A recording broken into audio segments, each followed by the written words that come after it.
So today I'm not on my regular shooting place, but once it's Saturday, it's time for the Steady Abroad podcast with a Fred Effect. So wherever I am, we have to still pull it off. So I'm doing this from a car because I am on the road and all that. But it's time, so we definitely need to meet up. You're welcome if this is the first time you're meeting up. This is the biggest Steady Abroad content platform, and this is the Steady Abroad podcast with the Fred Effect. The reason for the podcast is people have already gone through the study abroad process and then they have experiences going through. So if you want to study abroad, what I do is to invite these individuals to share their experience, their journey, how much did they spend on the process, which universities are they studying in, which countries are they even studying, what scholarships are they on, is there a program they are studying that you would be interested in. It makes it easy so that you will get to know how to go about the process, and then you take advice, the do's and don'ts from them, to help with your process.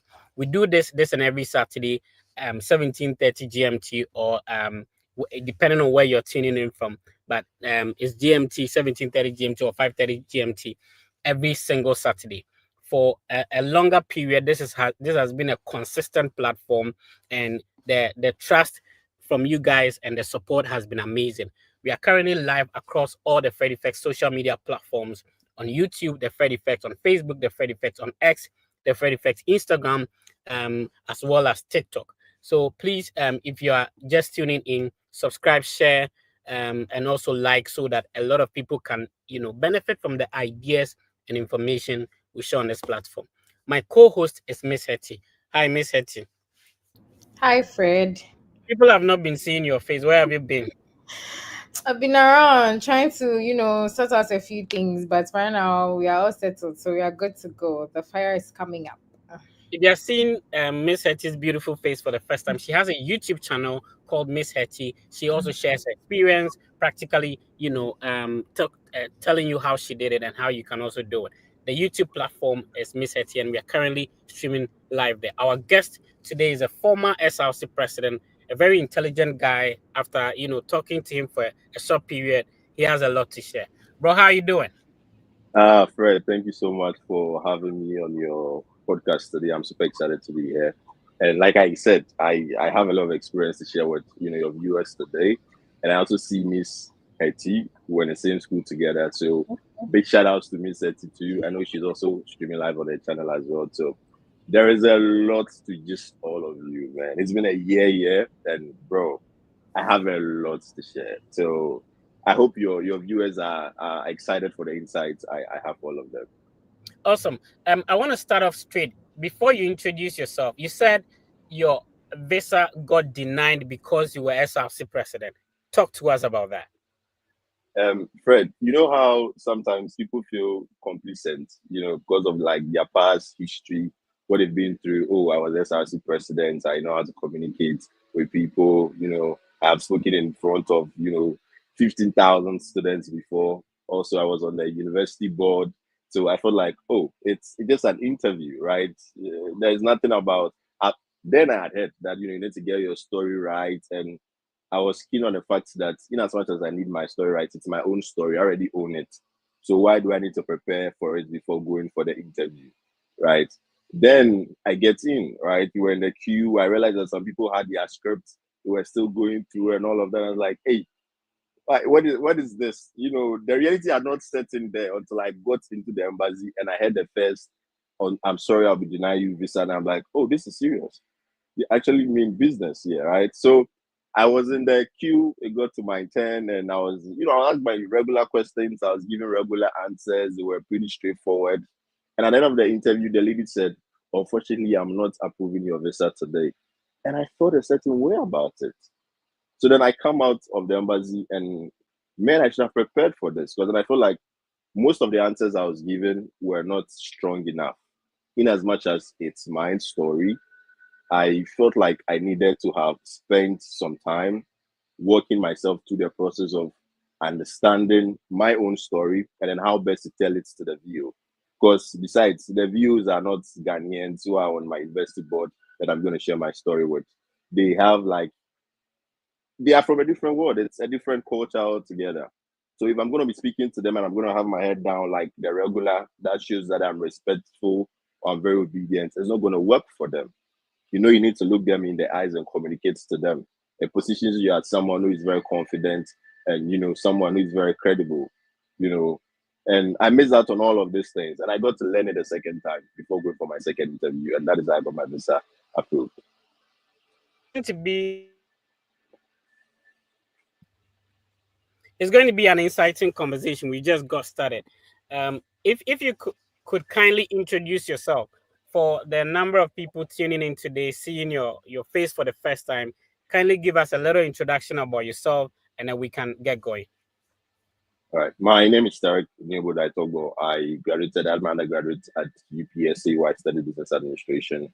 I became SRC president thanks to the lovely people of UPSA. Then I spent a year still on campus reading a master of, arts and brands communication because I had a passion for brands, for marketing. I didn't get opportunity to read marketing back in school. So I was like, okay, why not give it a try for my master's? Then after that, I spent a lot of my time with Advertising Association of Ghana, working under Mr. Francis Dazi, the executive director then, learning, going through training, and for me, I'm happy I'm even going to say this on a call. I think the person I am today, I'm going to give credit to Mr. Francis Dazi because in as much as I was a confident young person, I think he grew me and shaped me to become the better person I am today. So big shout outs to him, big ups to him. Yes. So I'm a brands person. I love storytelling. I love communications. I love marketing strategies, if you're having a problem with your brand, I think the best person to maybe see, if not hurt, is me, to help you shape whatever brand ideas you want to put in place. So that is my story. Currently I graduated 2 months ago in May at Brandeis University where I studied an MS in global health policy and management. Yeah, so that's it. Currently on OPT, I am job hunting at the same time. I want to start a business too, in addition to what I'm doing. So that is all I think I have to share. Thanks. Interesting. I mean, it's good to see your face again, and I remember you very well from people beg to differ, but it's the premium university in Ghana, University of Professional Studies Accra. Thank you. I mean, Finally, someone is saying it loud. exactly, like it's a very small Yeah. world, but it's good to have you on here. So let's just get into the conversation for today. All right. Yeah. You spoke about having to do brands and brand communication and also having passion for marketing and this business administration and now global health. Okay, I just Yeah. wanted to make sure I get that right. Now before we get into that, let's take it back a bit. Yeah. What inspired you to begin this whole study abroad journey in the first place? So I think for me, one of the things I've always really wanted to do is travel and see. I mean, the interest wasn't there, but I was curious about, traveling outside the country to have a different experience for myself. And if I'm going to be very honest with you, I walked through the process and I realized that the only way to really come across my travel and see is to acquire some kind of knowledge and education through the process too. It's not only going on vacation and then spending huge sums of money and then coming back. I felt the need to also acquire, add on to the knowledge I have. And so that is when the interest started. Then I started, doing my research, speaking to some friends in the US. The interest was there, but it was not clearly communicated for me. So I had this friend back in Ghana, Gracious. Gracious reached out to me. It's like, I'm interested to, in traveling. I want to study abroad. You want us to do it together? Then I told Gracious, hey, I'm not ready yet. So what we can do is that you can start your process, take the lead, then I will follow. Then, Gracious took the bold step. He got his visa approved. Then, Gracious came to Brandeis and, he's in school and all of that. Then I started feeling jealous. I'm like, yo, my friend is in the US study. What am I still doing here? Because by then I felt I had gotten to a point where I was stuck for me. Because there was a level, SRC presidents, then your friends see you walking on the streets, picking Trotsky, picking Uber, I got to that point where I feel like I need to achieve more for myself. And I don't know why I felt traveling was the best way to, achieve some of these things too. But then I gave it a try and then, thankfully. So it was a travel and see idea, wanted to add some knowledge to it. And it was that inspiration and the motivation from that friend who helped with the entire process. Yes. Amazing. So shout out to your friend Gracious for being that motivational source to, you know, pushing you to where Yeah. you are right now. So before, like, you gave us the introduction, you spoke about going for a visa interview before. So that Hmm. is, how many times have you tried to get a study visa to study in the US? Just twice. Twice. Just Okay, twice. so let's talk Yeah. about your first experience. What program were you going to study? What school? And which year was this? So this was in 2023 actually. I started my process in 2023, and then through 2023 I was denied. So it was the same school. I didn't change my school. It was the same school, Brandeis University. I was going to the Hella School to Reach Sustainable International Development. That was the initial idea, right? And I realized that program wasn't a STEM program, right? So there were some changes along the line that I had to do. I had to compromise on a lot of things because I know what I was going for. So it was Sustainable International Development, same university. I got denied, and then I had to come back again to make some changes and adjustments to the program. My program came with a partial scholarship, which was 60% then for the first attempt. And I felt like that was also a challenge. So I had to, make some changes to that as well.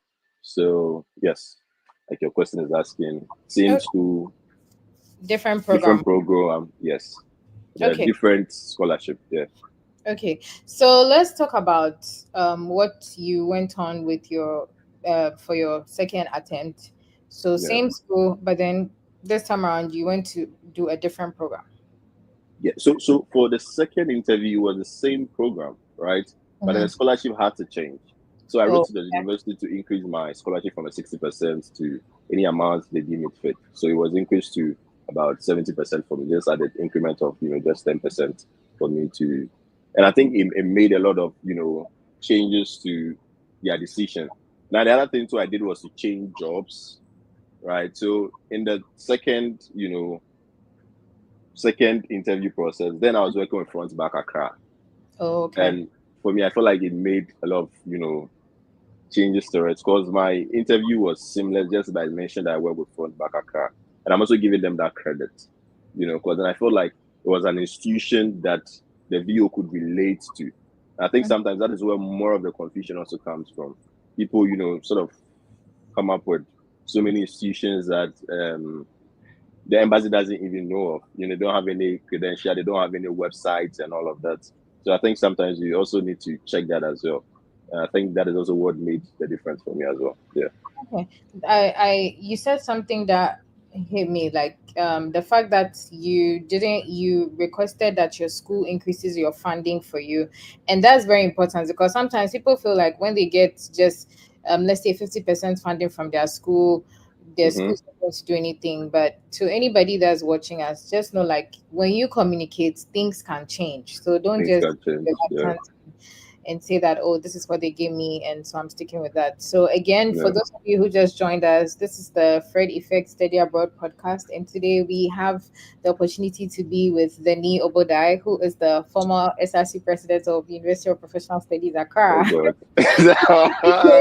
I'm gonna keep making noise of that because that's my school, so I'm very proud That's of a school. it. Yeah. Yeah. Yeah. But if you just joined us, we are having a very insightful conversation. We just started, so I feel like there's more to unpack. So make sure you Yeah. share the link with everybody and make sure like they all join in, because at the end of the day, there's going to be a raffle where one person gets to be chosen to be mentored by the Fred Effects team. So if you're here, just stick and stay with us. So let's get back into the conversation. Now, you had business administration, Yes. you had brand communication, I had branch and then you communication. came in to do a global course. Global cost. Yeah. How I want, like, there are people who are watching us right now who feel like I have a background in communication, but I want to get into nursing, and that is not possible. So even though there isn't much of like a gap between what you studied and what you are current, like, you came to the US to study, how were you able to do the correlation to get into the program that you studied currently at Brandeis University? All right. So, like I explained earlier, I got into Brandeis with sustainable international development, and Mm-hmm. I felt like the world had gotten to a point whereby brands and businesses needed to focus globally because Okay. there's a need for expansion. So, for me, that is how I aligned my SOP to make it make sense to them, right? And then I got into Brandeis University, and then there was a life changing insight that I got. Right, I think one of the research I failed to do was to understand how the OPT system worked.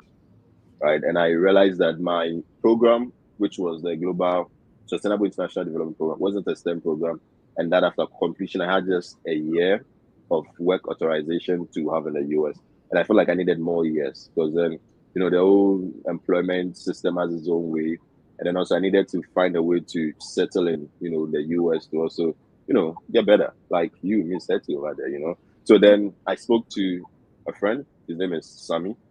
Then it was great she was still in the picture, but we had a conversation about making sure that I got a program that could extend my OPT for me.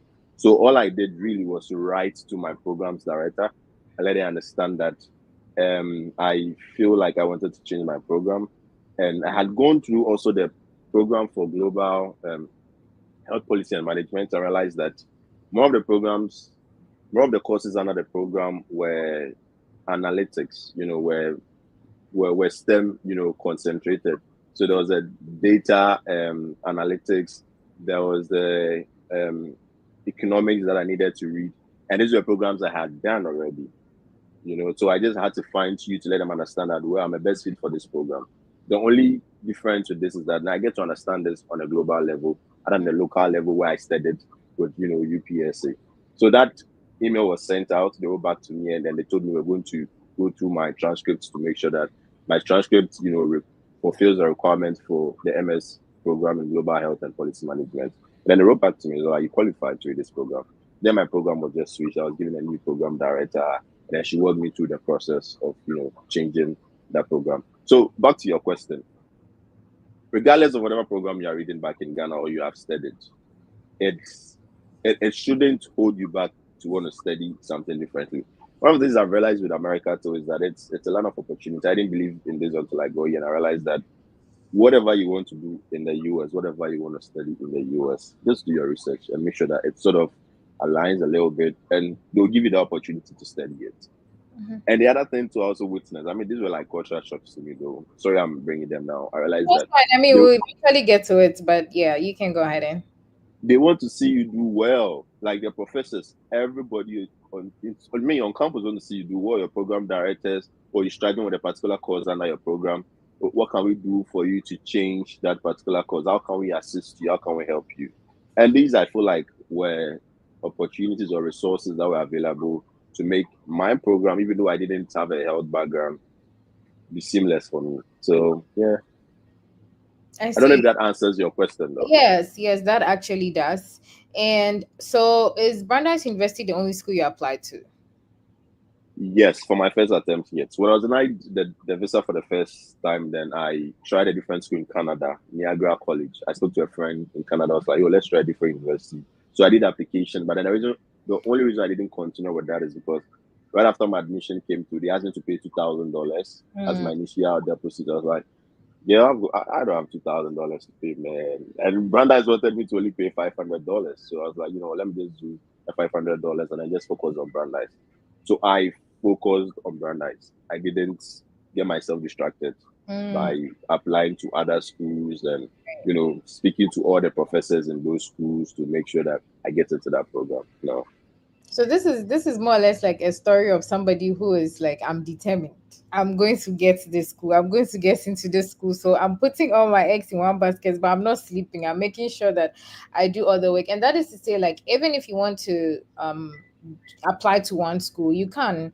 If you put everything that is required of you, make sure you are keeping constant communication with professors, graduate chair for the program that you're going into. It is feasible, it is doable. So don't feel like because I need to apply to multiple schools, so I wouldn't be able to get into one school. And you also said something that really struck me, in the sense that you got into the school with another program, and then upon getting to know of another program of interest, you did your research, you spoke to the appropriate people and put in the application, and they looked at your transcript and referred you as an appropriate candidate for that program. So to anybody Yeah. watching who feels like, if I come in with this program, I have to do that to the end of the course, no, you can switch your courses so long as the school sees your credentials and deem you as a candidate who is fit to study that particular program that is of interest. So don't feel like whatever you're coming in with is what you're tied to for the entire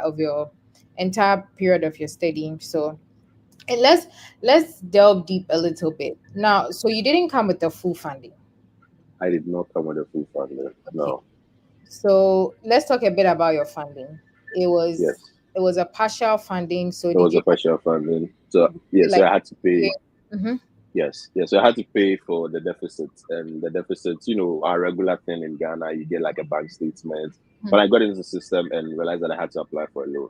So here's another shocking revelation I want to share on the podcast. So when I was coming, then in as much as I had stated that, this was going to be funded by my family, which the support was there. When I was coming, I didn't have any loan money to take care of the fees. And Yeah. even when I came into the US, I was still struggling to get my loan approved, right? And it took the divine intervention of my boss who was already in the US. I was working with back in Ghana to raise funds for me. So he spoke to some of his friends, and then they put together an amount of money for me. Also, big shout outs to him, Mr. Frank John and his family. So they raised quite a reasonable amount of money for me. And when the money was ready, then my loan was approved. Right. So what I did is that I asked him to hold on to the money, and then I used the loan to take care of my deficit, my accommodation, and then other living expenses. So I got a loan from Empower, which Okay. I actually survived on during the period. Yes. And I think one of the challenges I had when I was coming to the US is that I had so many people telling me not to take a loan. Right. But when I come, get a job, you'll be fine. But you see, the other thing people need to understand is that your F1 visa doesn't allow you to work in the US, right? It's just for studies. You can only get like some jobs on campus and all of that, but that is also not enough. You need something to make you focus, make you stable. So for me, I always tell people that if you need to get a loan to support yourself while in school, just go ahead and get it. It will not. And the people giving out the loan, they are reasonable people. They get to have conversations with you on your payments plans. If you do not have money to take care of the loan at certain points, you reach out to them. I do not have the loan to take care of, and they understand. Nobody's going to deport you for not paying your loans. No. One thing I also realized that everybody in the US owns some amount of educational loans. People are still paying loans. That's so true. you don't have to be bothered about it. You don't have to be worried about it. Right after school, on your OPT, just make sure that you work hard, make the money, and then take care of the loans, and then come back to yourself. Yeah. That's very true. And I mean, Empower Loan always like kind of serves as a resource for most international students who want to study, so long Yeah. as your school qualifies. So for anybody who watching us who doesn't know what Empower Loan is, it's an educational loan for that allows international students to study abroad. Obviously, they support you financially. So long as your Mhm. applies or falls within their category of schools, you're able to secure a loan from them to be able to pursue your education abroad. And listening to you for the few minutes you've been talking, there's something that keeps striking me, which is the fact that you had resources, you had good people, you had gracious, I had gracious. you had your boss, you had I people had my boss. coming through for you, Yes. and Yes. making sure like you're here. And that is very important because I feel like community also plays a very huge role in Exactly. to make right decisions when you want to study abroad. So I'm actually very happy for you that you had all the resources, and you took very good advantage of each and every one of them and didn't feel reluctant to give this a try. So so now looking at how Brandeis University partial funding coming in with the Empower loan and all of that. So let's talk about standard of living in Brandeis because I know it's in Boston. Oh God. So and I know it's a very Yeah. private, expensive place. So Yeah. like Yeah. how were you able to, looking at how much the Empower loan was and having to take out fees out of that, miscellaneous living expenses, accommodation, how was that for you? Back to gracious again. So when I moved, no. So I you think we see, need to give gracious we flowers because we gracious have has to. really been We very have to. instrumental. I'm We have grateful to. wherever you are, And like shout outs to you. Yes, and for me, I don't take out, the people's element in my success today because I feel like we need people. We all need somebody. Mhm. And at your lowest point or at the point where you are vulnerable, it is people who are going to show up for you. And so it's very important that whatever relationship you have with people, to you do not mess it up. You make sure that you still showing up. You keep showing up for people. Sometimes you might feel like you do not have the capacity to be there for them. But Mm. then sometimes just a phone call and then just listening to their problems, even though you don't have solutions to it, goes a long way to help that relationship. And for me, like I'm saying, back to Gracious again. So when I was coming to the US, I honestly didn't know where I was going to sleep. I just made that bold move, got to the airport. Gracious picked me up, took me to his house, and I spent some 2 months with him, 2 to 3 months with him at his place. So for the 2 3 months I was in the US, I was living under his care. He's also a student. Let's not forget that. So I had that support from him for 2 3 months. Then once my loan was also approved, I started looking for accommodation. Housing in Boston is very expensive. Tell me about it. So now we had to budget because I know how much I was getting from Empower. I know how much family support I had. So now I needed to budget to make sure that I was going to find something that is one very comfortable for me and I can also afford. And then I started the hunt. I didn't rush to just move into any space. I took my time, went on Facebook Market, went on to other platforms that had like housing accommodation, available, and I found something. And I even found a place. If I tell you the story, you'll be amazed. I woke up one morning and I saw on Facebook someone had posted an amount made sense, right? Then the address was there. But I kept reaching out to this guy on Facebook and he wasn't forthcoming, right? Mm. So I picked the address and walked all the way from my place to the address. And I came to sit at their entrance, waiting for someone to just come out of it's a shared house, waiting for someone to just come out of the place for me to speak to. And I sat there for like 30 minutes. There was someone coming out. And it's America. It's somewhere you can't just come and sit in front of someone's house like that. Yeah. So then I walked around the house, right? Then in a small window, I saw a guy in his room, which was wrong. So I just knocked on his window and someone could, meet me outside. So this guy comes outside and was like, "Yo, bro, how may I help you?" Then his accent I knew was Ghanaian. I was like, Oh. "Oh, singer, you they come from Ghana?" Right.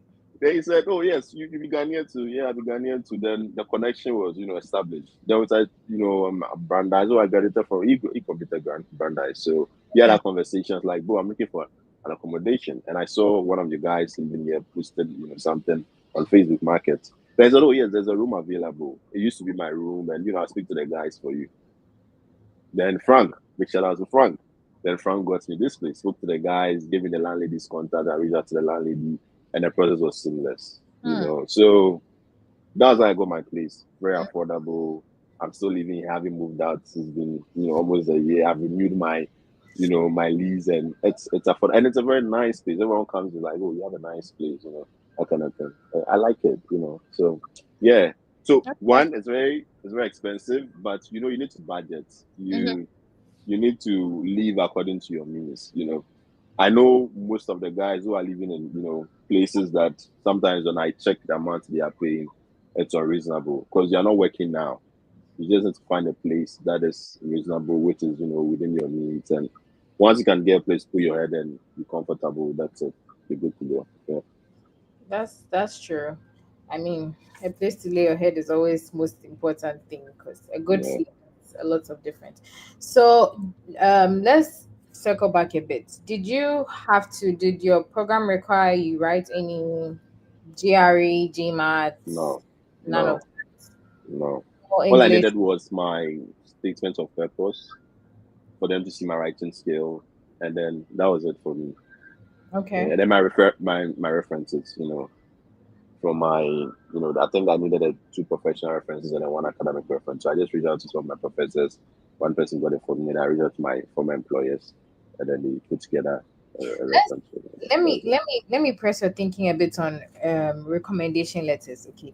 Because I Okay. know now that is a big deal for some people. That's what's actually preventing people from pursuing this whole Mm-hmm. study abroad. Mm-hmm. What did you do different for professors to easily give you a recommendation letter. I mean, let's put the whole SRC position, SRC, yeah, right? that's right. Yeah. Let's talk about, let's assume like there was nothing like a position. Mm-hmm. What you do different that you tell somebody out there as a strategy or a trick to be able to help them to get their professors to write down a very good recommendation letter for them? Recommendation letter for them. Putting SRC aside, I think first and foremost, you need to have like a people's relation. Sometimes you don't have to, you know, pardon my language, you don't have to kiss ass all the time. But then sometimes make sure you have a very good relationship with your professor. Right. Even before becoming SRC president, I had like very good relationship with my professors. Sometimes I just walk into the office and ask them a few questions just to have that relationship with them. So I think that worked for me. There was a professor proud to becoming, SRC president that I have a very good relationship with. And she was even my project supervisor too. So it made, my and I feel like everybody has like for undergraduate, you are given like a project supervisor for your long essay during, college days. And I feel like you need to always find a way to connect with them, even when you are done with school. Once a year, you can just send them an email thanking them for, showing up to you and helping you walk through, that journey. And I feel like it goes a long way to help. Sometimes just a good morning, I'm just, texting to check up on you. Trust me, every relationship comes with its own spec and benefit. There is no relationship that doesn't come with a benefit. You need them. If you're watching this, and trust me, you don't have any you're still in school, find a way to have a relationship. Because at the end of the day, in school, you have like so many professors coming to teach you, right? You don't have to be friends with all of them. You can pick about 2 or 3 of them for them to become your best friends. Because at the end of the day, these professors are also, humans. They understand that, oh, I need to write a recommendation letter. And I can only write a recommendation letter if I have some kind of relationship with you. I need to know you. If I don't know you, what recommendation letter am I going to write for you? Right. So I got a recommendation letter from Dr. Kaylan because I mean, during my master's days, he taught me. And then I also got another recommendation letter from my boss, Mr. Francis Dazi, because I served him very well. And then there was another recommendation letter I got from I think one of my professors too. Oh man, this is bad. I hope she doesn't see this video. You understand? You understand? She will Yeah, understand. man, I've forgotten her name, man. Yes, but she will understand. Yes, I haven't reached out to her in a while. So you see why relationship is important. I'm here today and I haven't forgotten her name. I haven't checked up on her in a while. So I need to go back and, correct that mistake. So yeah, you need to have a relationship with them. Even after school, you need to. Somebody can just be your friends on Facebook. Once I just like their posts, leave comments on their birthdays. Happy birthday, prof. You are an inspiration to me. You can enter their DM sometimes and then just drop a simple message. Let them feel like, oh, what they did for you back in school, you acknowledge it, and you still want to work in that direction with them. It works. Relationship is so important, Betty. I agree because I mean, thinking back at my process as well, the good relationship I had with one of my professors, Mr. Charles Niayiku, I would never forget. He was like one of the very first people to put in a recommendation letter for me the very minute I sent him a message saying, "Hey, I'm doing school application." He's like, "Send it my way, use my email." And he was like the very first person to submit for all the schools that I applied to. So human relationship is key. So if you're watching us and you are still doing your undergrad and you're thinking of going to study your masters and you're thinking of recommendation letters, it's good to build that relationship with your professors now because you definitely need them. Now you spoke And about, then, sorry, Hetty, one more thing. I think since I have this information, I could just put it out there. yeah, So sure. your various faculties and schools are also allowed to write your recommendation. So your faculty heads are Mm-hmm. also, in a position to write a recommendation letter. Your admission officers in school also have the capacity to write you a recommendation letter. So also you don't really need a professor, but I think that one goes a long way to help.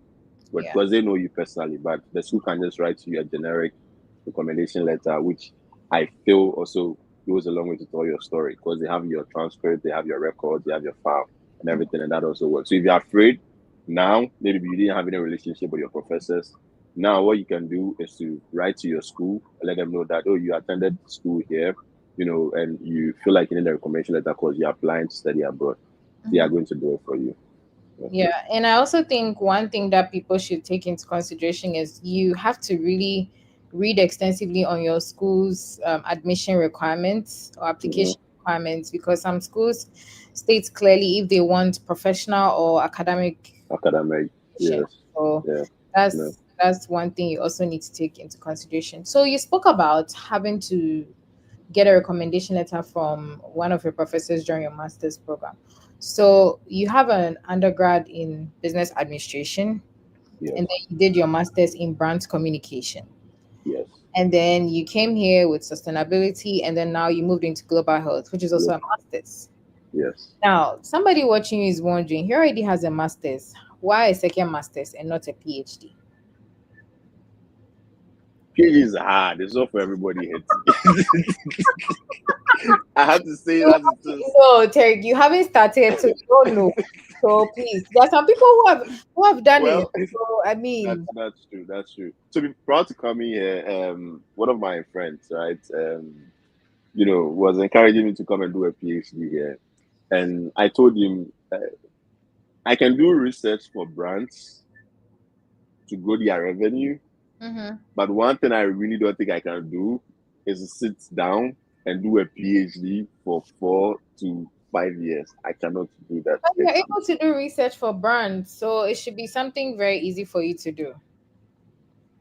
So I think at the end of the day, it all boils down to what you really want to do for yourself. I maybe in future I like to be interested to do a PhD, but now I'm not interested, in having a PhD. It's all about interest. I mean, I could have done a PhD, but I still decided not to.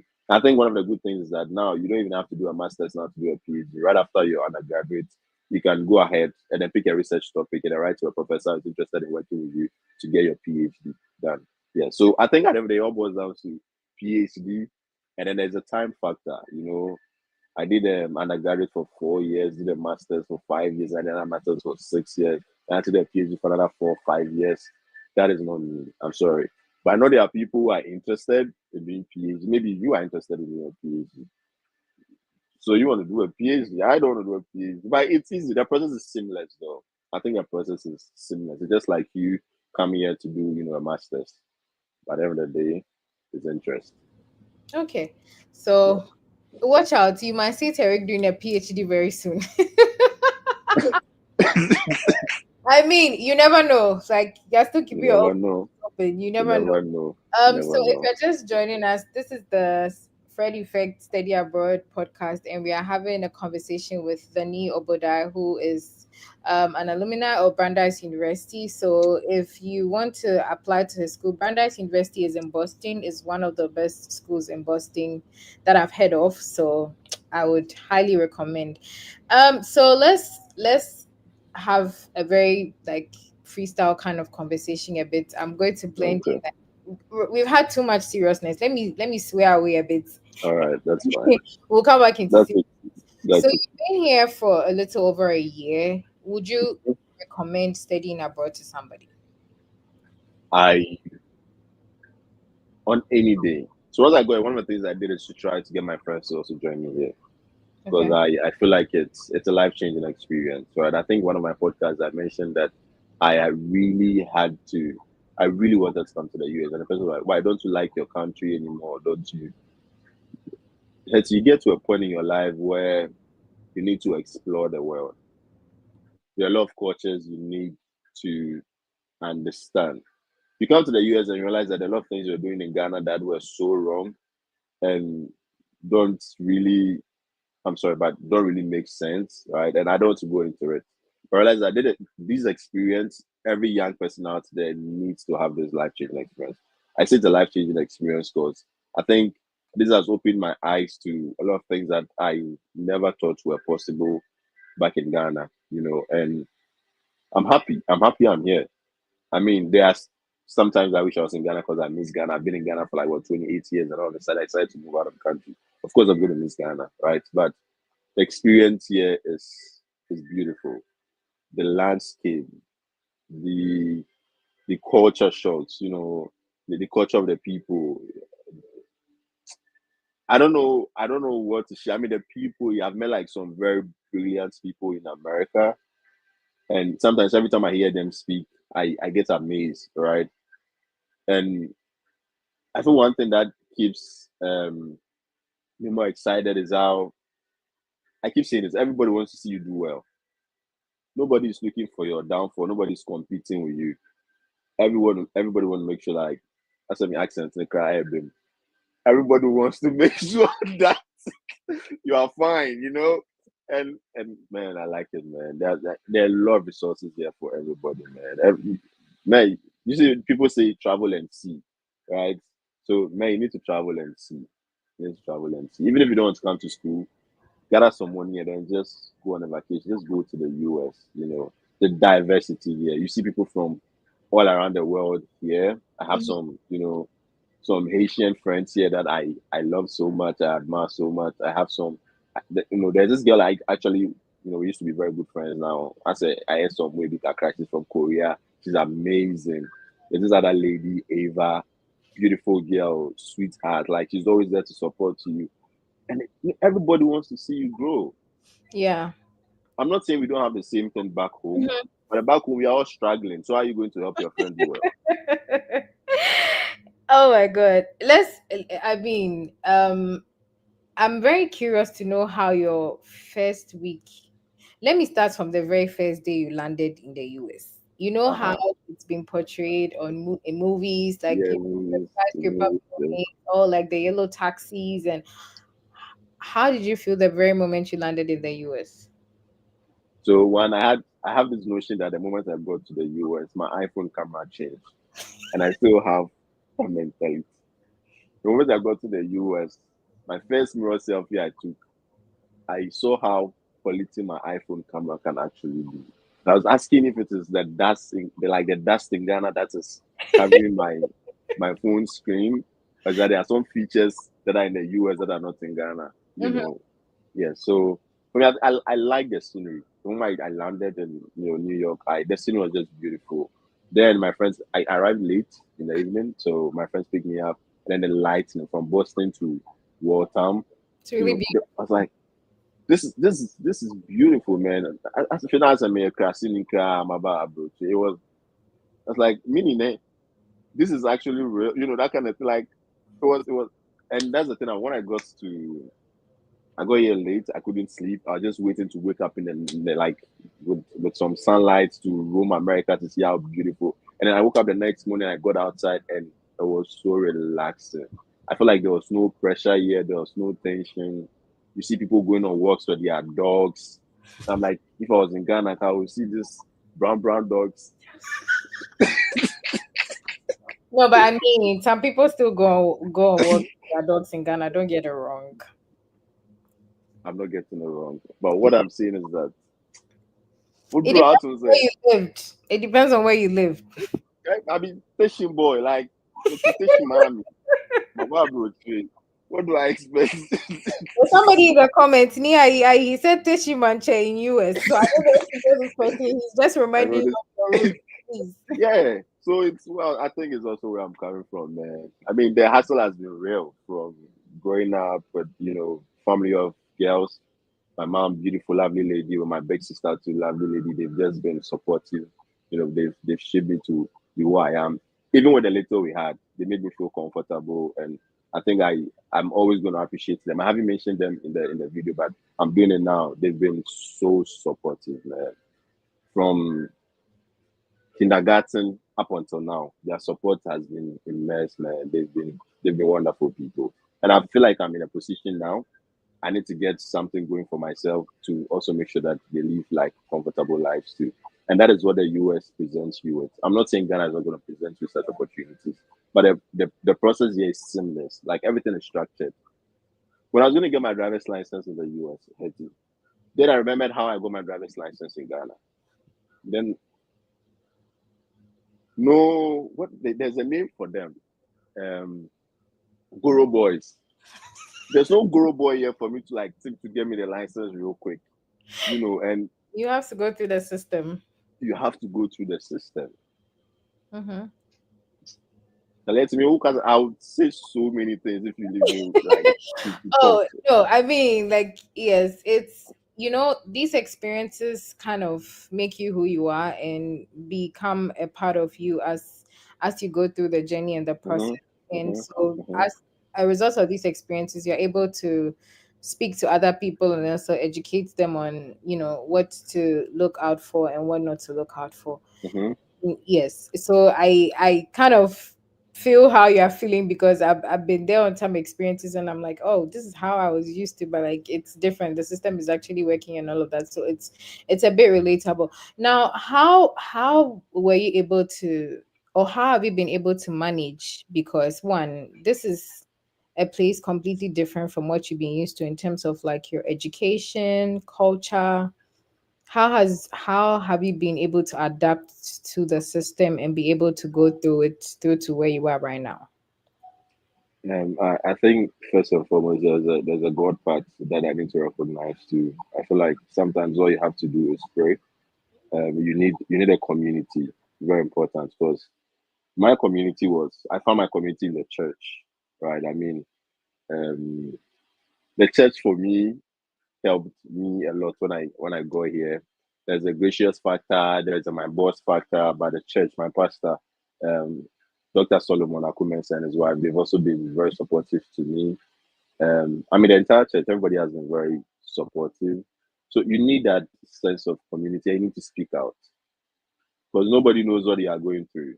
So once you speak out, once you're expressing your challenges here to someone, because they've been through the process. You're not the first person coming to school in the US. People have been through the process, and you don't want to go through the struggles they went through because it will be so wrong for you to go through it. Some people have already gone through the process. So why don't you just go through the process seamlessly for yourself? So for me, there's a God factor, there's a church, and there's my friends. And when I miss home, I just call my mom or I call my sister. Why are you smiling like that? You keep smiling. I'm just smiling because like I can kind of relate to what you're saying. I'm that's why nothing personal. Okay. So when I got to the US, the very first Sunday I was in church, my boss goes to my church too. So I mean, he had already spoken about me to pastor. And the very first day I got there, my boss handed me a camera to take pictures of. I'm a photographer, right? And I started taking pictures of the entire service. And subsequently, every Sunday I started taking pictures and videos and editing them. And it's funny how God works. When I was looking for a campus job when I came, it was a struggle. Gracious took me around to see some professors, introduced me based on his connections he has built on campus, to introduce me to a few of the We need to professors. buy a Lambo for Gracious. We need to. You have no idea. All the support, all the relationships he had, amassed while he was on campus. He took me around, spoke to a few people. And the only job available at the time, because I had a church camera, was a student photographer. Then I applied for the job, and then now I think no, he introduced me to one of the programs coordinators, who then took me to the one in charge of marketing communications, for my department. And he said I need to send my portfolio, but I was not a photographer. I only took pictures within that short possible time. And because I was a marketing person back in Ghana, marketing for funds back, and I'd done some work too, I had supervised and put together mood boards for photography before. So all I had to do was to put all of those elements together to form my portfolio. Then I submitted it. Then I got a job. So I wasn't even really interviewed for the job like that. I just, I was recommended by someone, I was referred by someone, and then that was it. They trust me, Let me and I just became a student photographer. minutes. Like Yeah. I just want to make sure I don't forget my chain of thoughts and also make sure somebody catches what you just said. So Okay. this is an on-campus job you got, not based on your academic credentials, but this is based on a No, skill that you have. based So on a skill. exactly. So if you're watching us today and you are not able to secure funding and you make it to the US, on-campus jobs available to you, you can get that with your skill, not necessarily with your academic credentials. And this is somebody who is sharing his experience of having a skill in photography and a marketing background, something that got him the job that he has right now. It's not on his academic credentials that, oh, he has A in photography, and no, this is a skill that he has. So utilize every resource that you have and don't just sit down and say, oh, I'm with my academic credentials should give me a GA before. Nope. explore all the options and potentials that you have available to you, and you never know what would come out for you. So that's a very good one. And I'm sorry for interrupting, but I just wanted to make Oh, sure something that's was that. Yeah. that's okay. Yeah. Mhm. So for me, that was the first job I got on campus before getting like my second one. I later became a graduate assistant through a professor that, you know, St. Gracious introduced me to him, and I took some of his classes. And I think I was exceptional. I think I was exceptional in his class. That is why I ended up becoming his, graduate assistant. So yeah, I've forgotten the question you asked me that got me No, ranting. I'm fine with how the conversation is going. Actually, Yeah. open up for more things. So you started with a student employment of the whole Mm-hmm. graphy. You were Mm-hmm. getting paid for that. I was getting paid for that. Yes. Great. And 20 then hours a week. Yes. okay, and then now you ended up getting a graduate assistantship eventually. Yes. And tell us about this assistantship. Was it like teaching, research, administrative? It was purely research. It So was all I had to do for my professor was that he had some, papers he was working on. So he sent them to me based on my experience and research. All I had to do was to work on methodology. It wasn't even anything, it wasn't too much. Mhm. Just go to make sure that you are correcting grammatical errors, you are putting together, you're finding other articles to support what you are doing. And that was basically what I was doing You for say him. you're not ready for PhD. You better be rethinking that decision. I can't sit down for another 5 years. No. Right now we want money. Right now we want money. I know, but you never know. Like maybe that can No, be no. your breakthrough. You never know. But I Mm. mean, so you became a GA for a professor, so you were doing research. And did Yeah. that cover like the other part of your deficit that you had left? Because or So so how was this the financial aspects of this GA? so this GA, how will I even put it? So it wasn't it wasn't any huge sum of money that was coming, but I mean these things were supporting feeding, they were supporting groceries and all of that, and they were good. But the other thing I also didn't share is that I told you proud to come into the US. I had a job here in Boston already.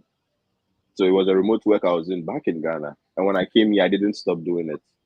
I still was working with them. All we had to do was to discuss, compensation. And it was increased a little bit. And that was also supporting me. So I had that job going on for me. I had a photography going on for me. I had the graduate assistantship also going on for me. So these were some of the funds I had to support myself here in school. Yes. And I mean, I'm still working. So now I'm on my OPT. I What I do now is I consult for my boss. The job I had before coming here, I'm more like a consultant now.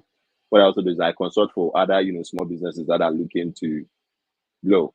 So other small businesses who are looking for like a digital marketing person, or are looking for marketing strategies to, also grow. I do that for them on the side too.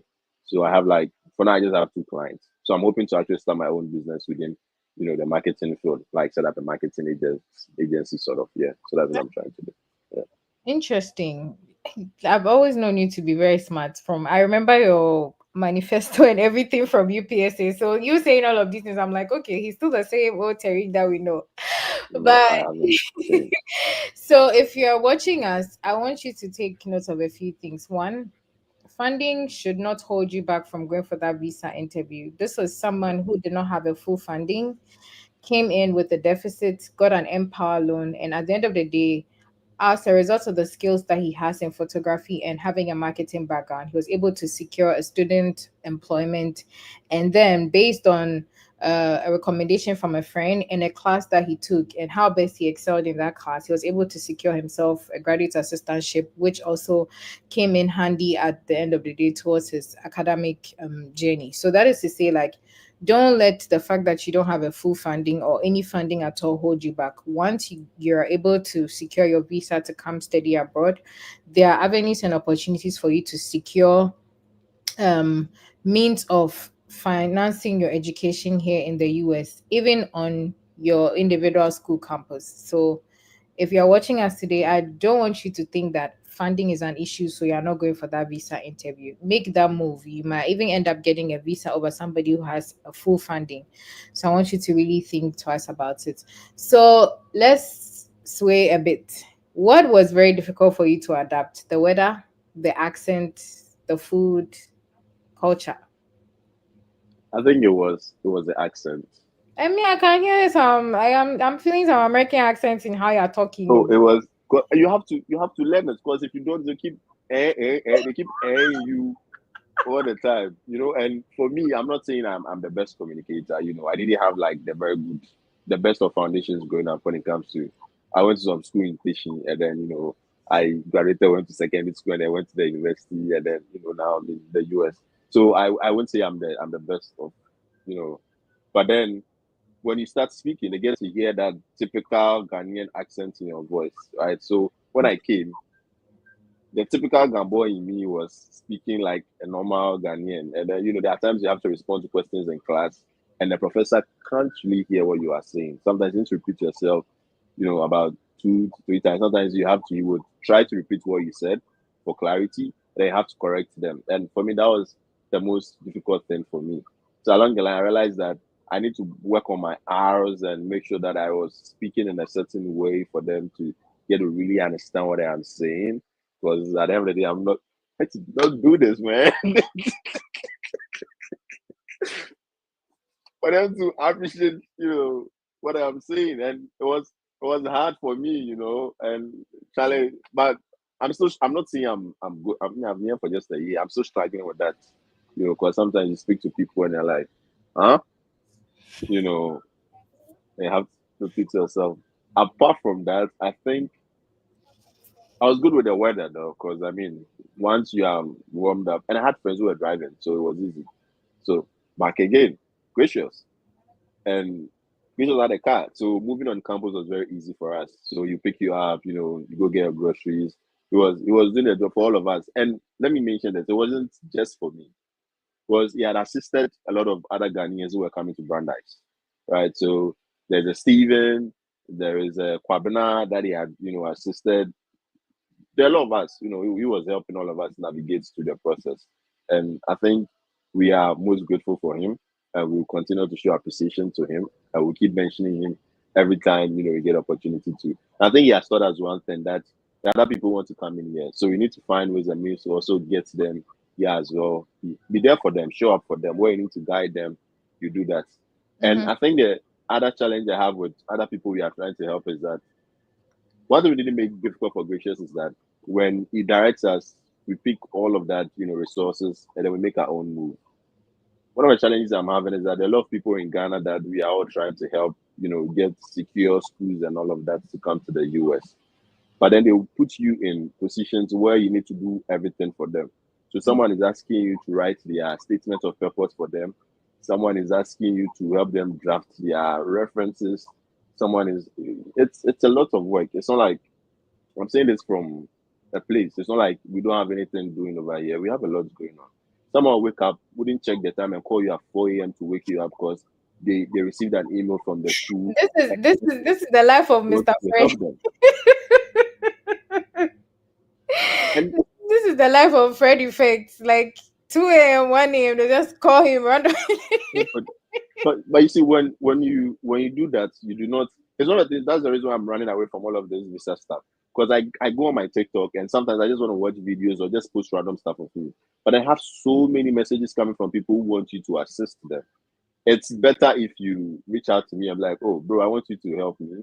I have this. Are you able to help me read through?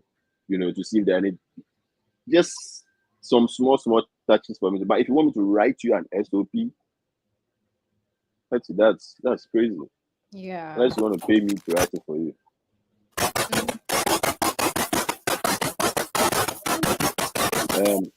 Fred, I think we're having some feedback from your some end. feedback from your end, yeah. Yeah.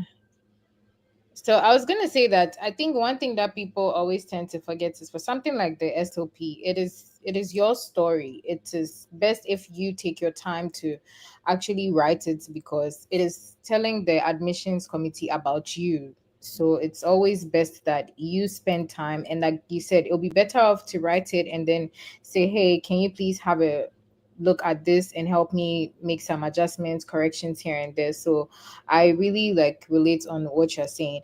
And you said something about you being here for 1 year. Does that mean that your program was just for a year? My program was for 9 months, That's not even interesting. up to a year. Yeah, We're able to secure a visa. So the initial program you're coming in was for how long was that program for?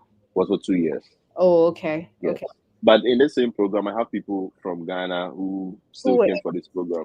They were able to secure visas for the same program for So, nine I months. mean, it's not necessarily that your program has to be a year or two before you No, go for a visa. 9 months. Oh, nine wow. months. Yes. I had some very lovely Ghanaians in my class. Big shout outs to Dominic, Juan, Richard, Doreen, and Hmm. one lady from Ghana. I've forgotten the name. But when she sees this video, she knows that I'm appreciative of them. They're the Ghanaians I had in my class, Mm-hmm. and we all got visas for this program. Wow. So, and there's also another group coming in this year that also still got visas for this very program. So I think the duration of your program really has nothing to do with your Mm-hmm. visa. It's just that you need to be clear with your story and you need to prepare for it. These are two things I've learned from my visa process journey. You Mm-hmm. need to be clear for your story and you also need to prepare for it. If you do not have these two things aligned, you're not going to get a visa. Mm-hmm. So, yeah, That's true. And for those who are just joining us, at the beginning of the interview, Tariq shared his first visa interview experience where he was denied. And you said something that um, really I keep hammering on is complacency. The fact that you think, oh, I'm a very good speaker. I've been in this position. I've spoken to over 20,000 people. I've spoken to over 15,000 people. Mind you, he was the SRC president, so obviously the ability to feel like, oh, I've been able to address a huge crowd, so this is just going to be a conversation, will definitely sink in his mind. So then you see it as an easy process.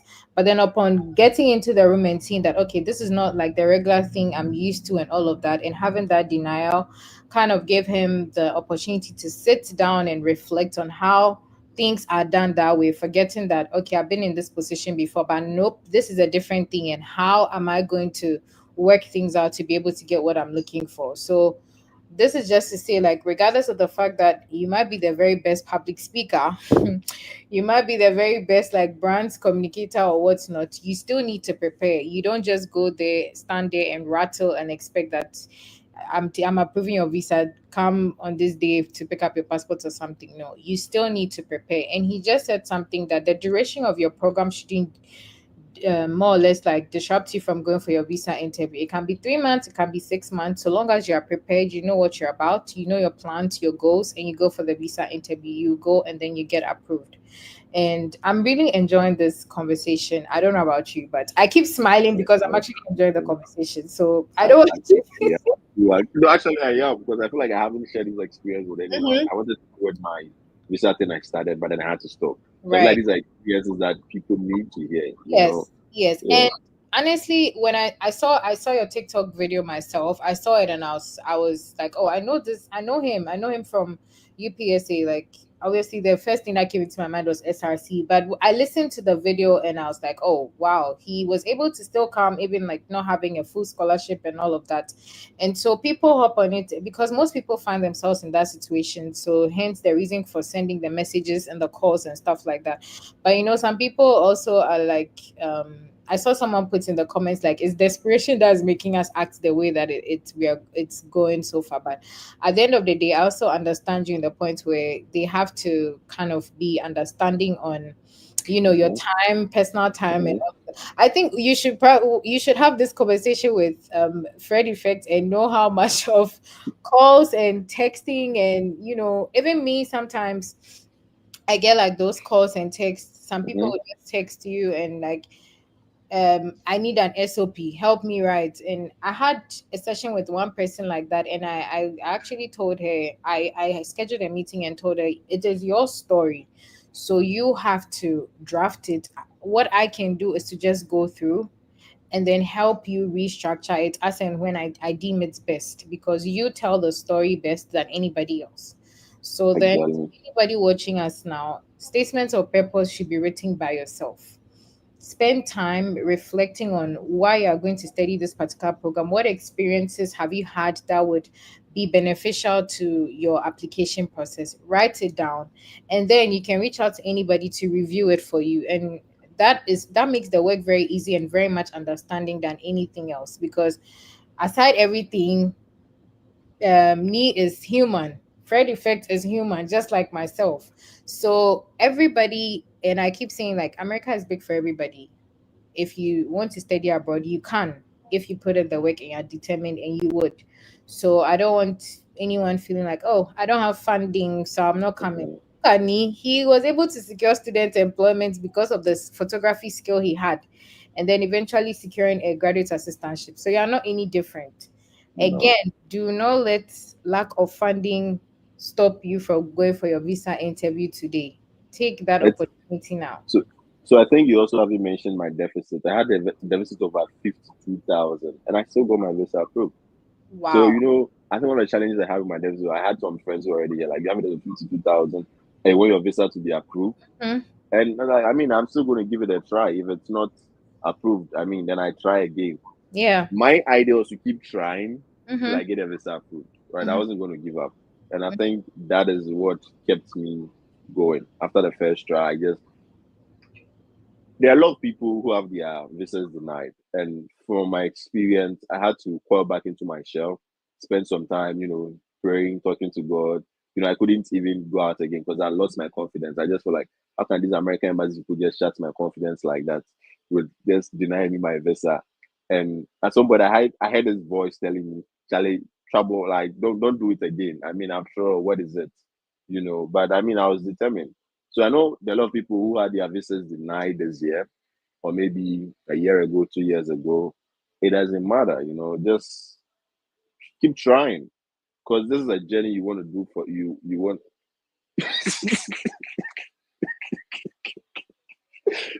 Fred, you need to speak to Hetty. I don't Every know time if, I if drop an my sound every is time I drop better. an yeah, No, it's Fred, we better. can It's actually hear better. you. Is my sound better? Yes. Yes, it's better. All right. So, Okay. bro, I wanted to ask you. There's a school of thought that says that there Uh-huh. are a whole lot of group of people making content Mhm. saying that don't go to the embassy with a loan. It's bad to take a loan when you want to school in the US. You have had opportunity to use the loan and go through the process. What would you advise somebody going in for an Empower loan or anything like that? So for clarity, I didn't go in with a student loan, but I know people who have gone in with student loans.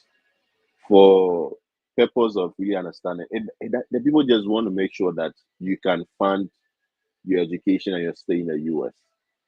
If that was not possible, Empire would not be existing. People have gone in with loans and they've had their visas approved. You can always go in with a loan to get your visa approved.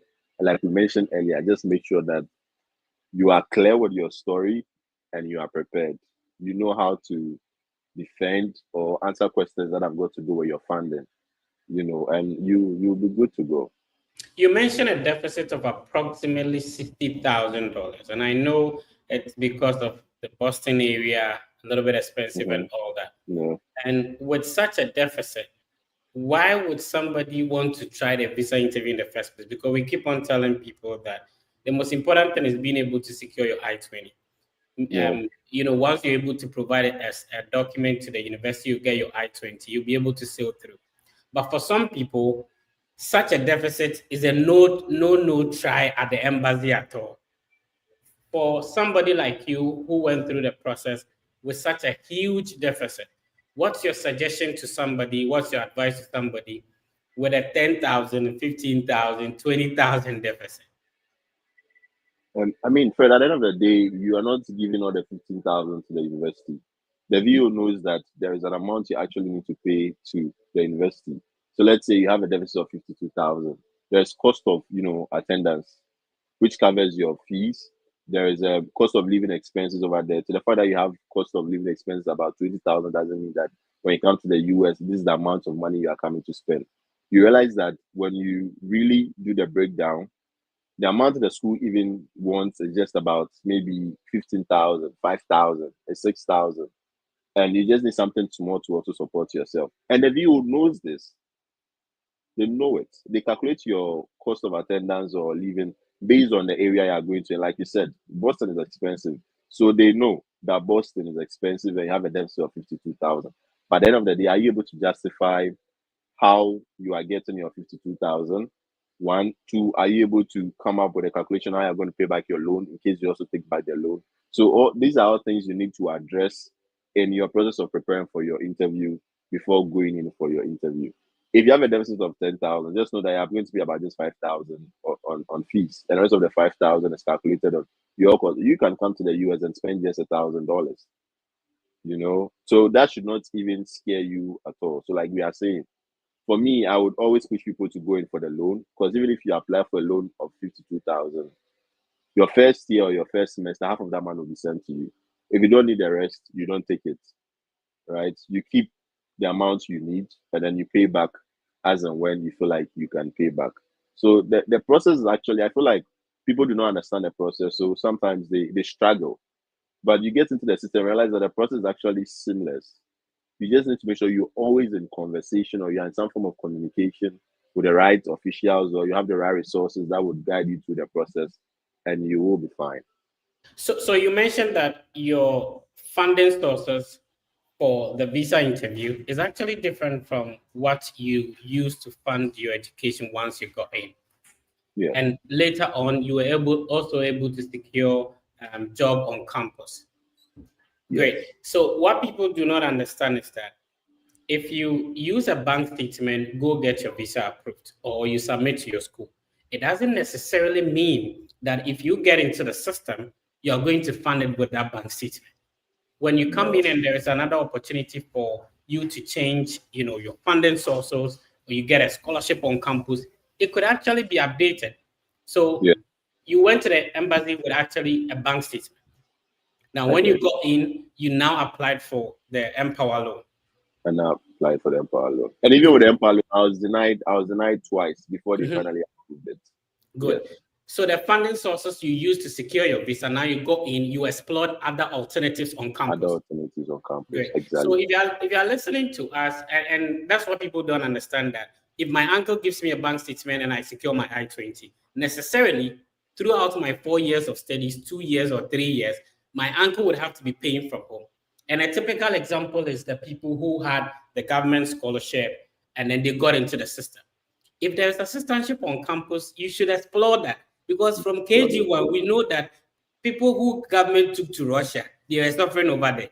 So if government has given you a scholarship, you've come to University of Memphis, you have an opportunity to explore other scholarships on campus or even another school. Exactly. And I like the fact that you are from a non-STEM background studying a STEM program. Now, interestingly, the STEM program happens to be a year, giving you 3 years to work. Ms. 9 months. 9 months. He said 9 program. months.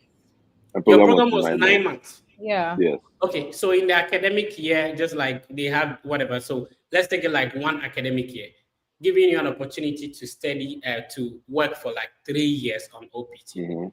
A very interesting story. It's quite unfortunate I'm still on the road, so I got somewhere to catch Wi-Fi and I have to tune in. Anyway, Mr. We can continue. Sure. I mean, Fred said something that made sense. Coming from a non-STEM background and having to do a STEM program is very, very much inspiring. And again, to anybody watching us, don't think like because I did hospitality management, I cannot do communication, I cannot do like public health or something.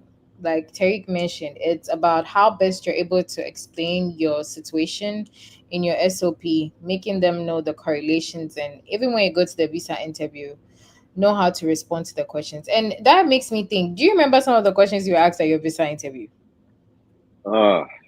Just a year ago. Mm-hmm.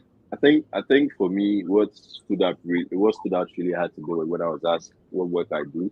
Because I think I was asked what I was going to do in the US, and I thought I was coming to study. And they asked what program, and I mentioned that program to them, Sustainable International Development. And then they asked me, what work do you do? Because I mentioned in my response that I want to acquire an knowledge in sustainable international development, because I've realized that most brands are now looking to go globally. How can brands also contribute to global impact? And I mentioned that, so what work do you do? Then I said I work with Front Back Accra as head of marketing. That changed the entire conversation, because at the end of the day, you're going to ask me, what has working in a nightclub got to do with sustainable international development? Exactly. But the good thing with my story is that my VO could relate to Front Back Accra because my nightclub was a private members owned space, and for many of the people who were coming to Front Back, they were.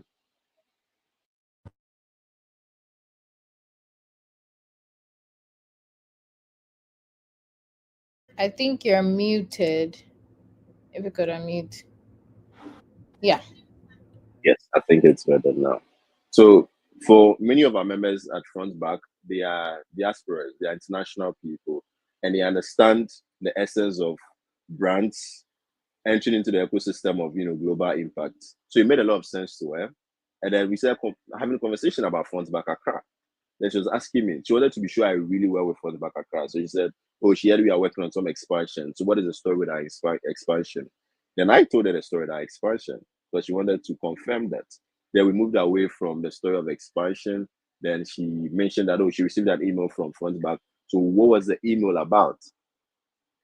Then I told her what the email is about. Then she looked at me and then she went back again. Then she started asking me questions about, who is funding my education and all of that. So my uncle is, funding my education. What does your uncle do? My uncle is into furniture business. He deals in the import and export of furniture within, the West African ecosystem. And he has the capacity to, like he makes this amount of money, he has the capacity to, he went back again. She asked me if I was married. And I said, no, I'm not married, but I have a fiance. Our usual story, I have a fiance. We haven't had opportunity to work. That same story. And then she just went back again, raised up her head, and then she said she's approving my visa. Congratulations. And in that moment, I just feel like she just wanted to make sure I was a good person coming to the US. Because I mean, if you have your own house, you wouldn't just allow anybody into your house. You have to make sure that everything checks out, right? So if it wasn't for this call, I would have passed the comments that just make sure that if you are telling a story, you check to make sure that your stories are truth. You are telling your own truth and to make sure that this person buys into your truth. Mm-hmm. And that's it. Yes. I Yeah. don't know. I don't know if you still have some time for us, or you have to go. Oh, we can still talk. I have some free time though. Okay. So normally we show the website of the university. So this is your Hmm. university. What can you tell us about it? Oh, so Brandeis University. Can I tell you about Brandeis University? So I was in the Hella School for Social Policy and Management. There are so many departments. So the Hella School for Social Policy and Management is home to global impact programs. So we are looking at, I think so you would see the Hella schools, School for Arts and Culture, Brandeis Economics. No, there should be the Hella School for Social Policy there too. Yeah, you can go ahead. Yes, so we actually they run global programs within my department. So I'm looking at programs in conflict resolution. I'm looking at programs in MBA and impact, assessment. There are so many programs with the impact, global space that you can find on our website. The good thing about my school is that it's a Jewish school. They have a lot of funding. And a That lot is of the thing. holidays. They have a lot of what? A lot of holidays. Thank you about that. They have a lot of holidays. They have a lot of money to support you because there are so many resources that support students. So apart from the scholarships that are given, there are a lot of like resources you can actually explore within the university. Equipment are ultra modern. We have like a fine library that you can always walk into, and you know, for some reason, I always get distracted when I feel Hetty is laughing. I don't know, and it's always when I put in an accent, Fred. I know you guys have the connection. We'll talk about that behind the scenes. But for now, let's focus. Let's see if we can Yes, we are progress. focused. We are focused. We are focused. So that is what brand nice. So I came across an interesting story whilst I was on campus. So I realized that there were some undergraduate students who came from Ghana and they were from KNUST. And this is what they had. They had an Excel of schools, programs, and then the funding opportunities in those schools, right? And then this guy was sharing a story with me that they have this Excel they share across. So they're a group of boys. What they did is that he applied to 5 of these schools with funding. and programs that are like funding opportunities, and then they applied to those schools, and they all got admissions, and then they didn't have to write any SATs. I was intrigued, but I didn't follow up with that conversation. I feel like it's something I really need to go back to follow up on, to maybe come share with you and stuff like that. So yeah. Awesome. If you're just tuning in, you're welcome. It's still the Study About podcast. Today we are speaking with the new Obodarias. We are actually streaming across multiple platforms on Facebook, on YouTube, on X. We do this and every Saturday. Make sure to share so that other people can benefit from the ideas and information we share on this platform as well. So talking about your program being a STEM program, talk to us about it. How is it that you didn't write any exams, whether the GRE or GMAT, and then you went for the first interview, you decided to change to the program? It was only the school that you maintained, right? Good. So, what changed in your next approach? Was the deficit smaller than the earlier attempt? Apart from changing the program, if somebody is going for the second time, what should they change? So, Fred, also for clarity, I mentioned to Hetty that my second interview, my second attempt, the program wasn't changed. The program was still maintained. It was when I came to the Okay. US that I changed the program. So I think what changed with my interview the second time around is my deficit. The deficit was smaller, and the funding had increased by 10%. So I think that is what changed in my second Okay. attempt. Yeah. So based on your two experiences, if you're sharing with somebody who is currently demotivated because they've been there and it didn't go as expected, what would be your sort of motivational words to such an individual? Should they try again? Should they give up? What should they do? I think for me, I would advise that it's okay, right? It's okay to be denied, because so many of us have been denied before. I know people who have tried for like 4 or 5 times. They still keep going back. You just have to be determined, and you need to just make sure that whatever wrongs that were in your first attempt, your second attempt, you write them off. You correct them. You speak to someone who has been through the process before. Such resources are very important. You need to actually talk to someone about it.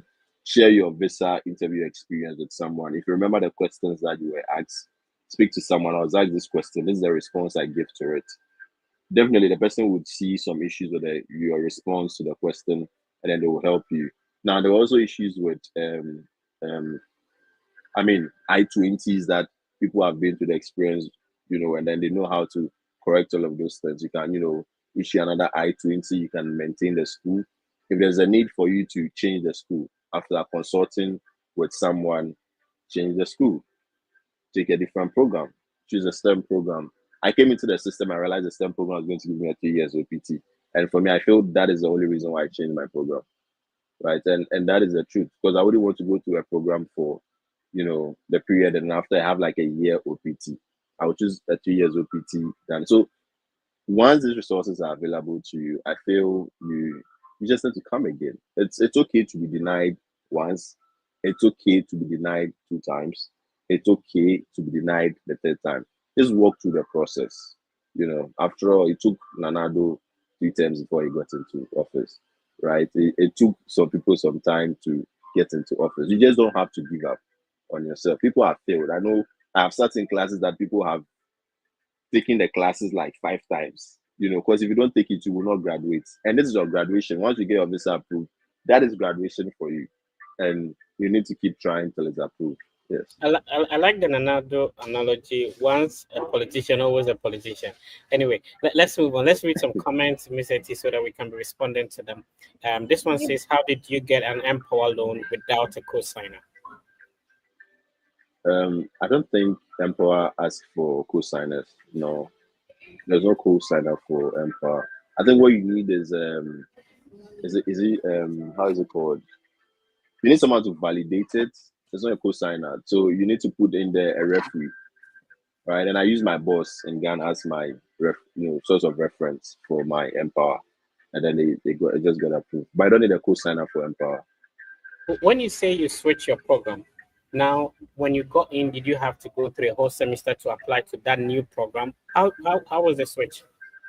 So it was easy. I had some friends who were already here, so they told me that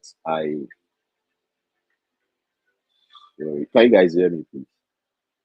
Yes. So I had some friends here who walked me through the process and they told me that, oh, the OPT is for 3 years, so it's going to be easy. So all I did is that I wrote to my programs director. I explained my situation to her that I needed to change my program to global health, and then she said, yes, you can always change the program. And I explained why I had a background in, a little bit of STEM, because for marketing, there's a need for you to do a little bit of research, and the STEM aspect of my program had to do with a lot of like data and analytics and all of that. And in research, you need to analyze data and all of that. So that was the case I made to her. And then I got my program changed. And I didn't even take 24 hours. I wrote to her, made my case, and then in a few hours, she just approved it. Then I was assigned to a different program director who took over the process for me. So it was only a matter of like hours. Yeah. I think Fred, you're muted. But I think People have been loving the accent. They said the accent has been accenting. You know? that is why Hetty has been laughing. So here's what I think, that normally it's just annoying to speak to them, and then they keep on asking you to repeat yourself, even in class. Yeah. Is it the same reason why you are acquiring the accent? It is the same reason why I'm acquiring the accent. So I've been through some, work, interviews because of my OPT. And then sometimes you need to, they're like, huh? At least if I've been here for like a 2 years master's program, I would have been able to, acquire a little bit of an accent. But I've been here for just, a year, and we're still trying to get an accent, because for more of the interviews, you're going to be interviewed by a white person, and the accent is very important. And for my field, I would be engaging a lot of people. It's marketing, so you need to understand. You need the accent. You don't have to be promoting brands for your customers or your consumers to be asking you, "Can you repeat yourself for me, sir?" Yeah. While you were the SRC president, did you, invite some, people who about to come and talk about study abroad in your school? Do you think it's something that SRC president or student leaders now should be doing for current students? What do you think? I did. I did. I did. We had a school from Antalya Billing University. I still remember the name because I had to do like a video for them, inviting students to participate in that program. So we had a study abroad consultancy that sort of reached out to us that they wanted to speak to our students about study abroad. And we did put together the entire event. And then we had some schools from Turkey to come speak to students. And we had some of the students actually applying. But I was interested in going to Turkey, so I didn't put in.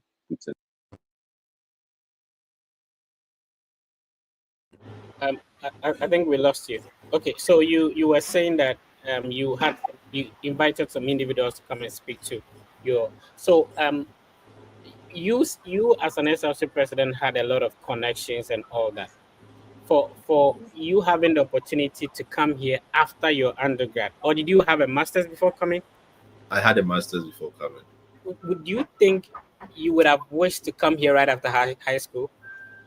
I wished. So there's another story too. I like to tell a story. I'm a storyteller. So right after high school, my head prefect then, Gideon, I was, I was a protocol boy. So I was part of his assistant. And Gideon left right after high school. So he's been in the US for like what, over 10 years. He has a citizenship, he's more comfortable, he's married, he has a kid.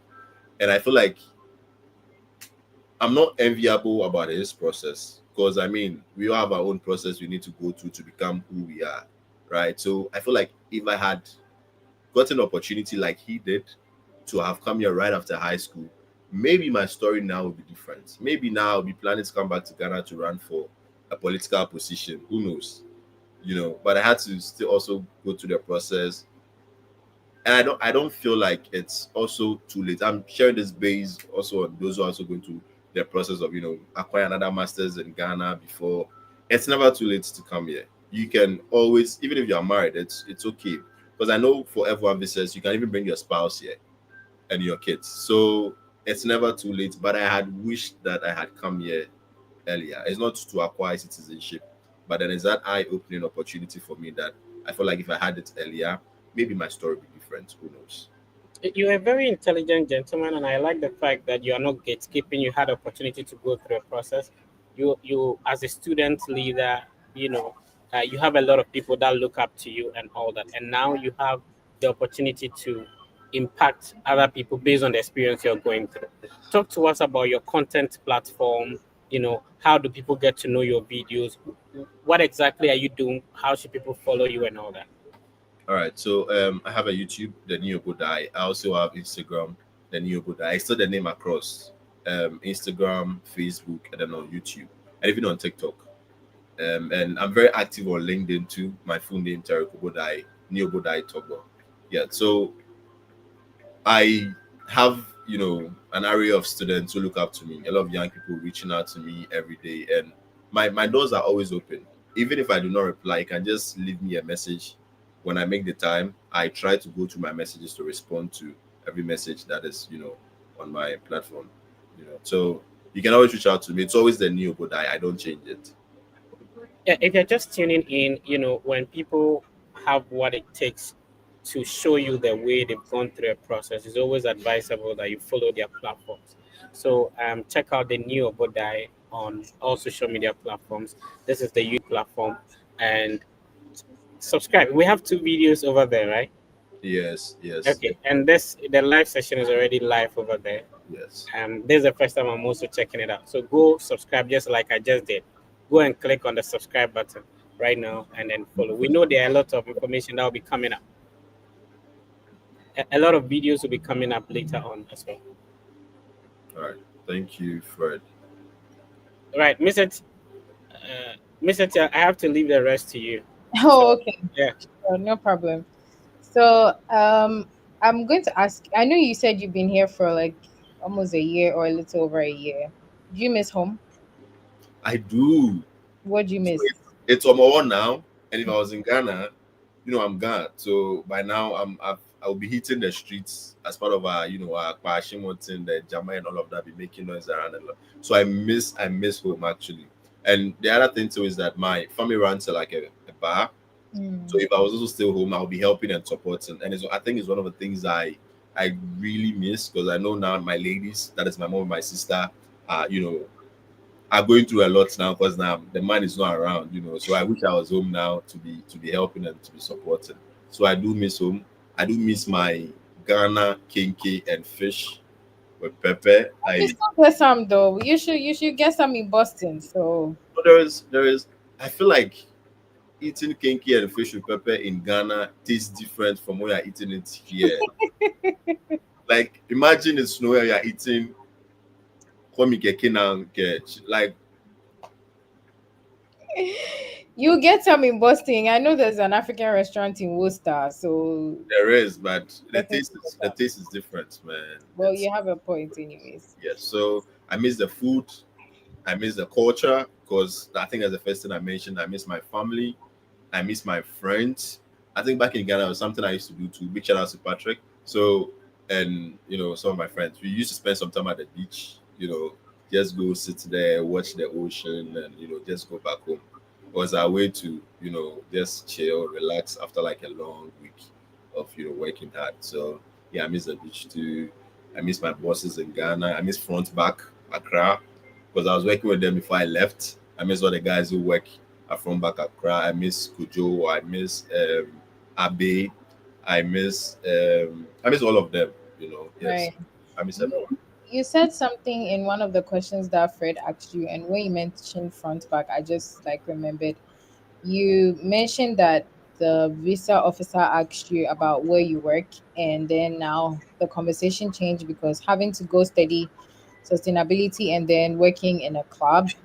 But then what you said that was of interest to me was how best you were able to respond to every question about the place. And I'm bringing this up because I want everyone watching to understand that it's not just about the information you present to the visa officer or you put in your DS 160 or DS 298, regardless of the visa type you are going for. It is very important that you don't just put the information there thinking that they are not going to see or ask you follow up questions. And if there's one thing that I've learned over the few months, years doing this with the Fred Effect team is the fact that visa officers always ask you follow up questions based on the responses you give them. So Exactly. imagine you had mentioned front back, but then this project or expansion that's ongoing, you claim you work there but you don't know what is happening there, that would actually seem you as a like, seem and present you like an uncredible source. You don't know what you're talking about and you're just like fabricating stories. So again, whatever you put in your DS 160, if you're going for an F1 visa interview, should be something that you know when you're being questioned about, you can speak to it, and be very, very mindful of the responses you give, because you want to make sure that whatever follow-up question comes based on the response you give is something you can respond to. So kindly take note of that. That's why when you were talking about it, I was like, actually, this is a very question, like a very huge thing every VO might ask, because he has a marketing background, he has a business administration background, he's going to study sustainability, but he works in a club. Like, how's the correlation? Exactly. That you were able to explain your role explicitly and then also talk more even about the expansion and other projects that is ongoing. So, what has been your best experience so far as an international student? I have so many best experiences. I'm just thinking about which one to share first. I think one is the people, like your friends in school. I think I had a very good community on campus, right? The Ghanaian community I formed with my friends on campus helped all of us, because there was sometimes, information that was coming through that we didn't, maybe you had to do not have access to, but the other person has, access to. Because at the end of the day, they also have their own communities. So we sort of worked in synergy, and it was very important.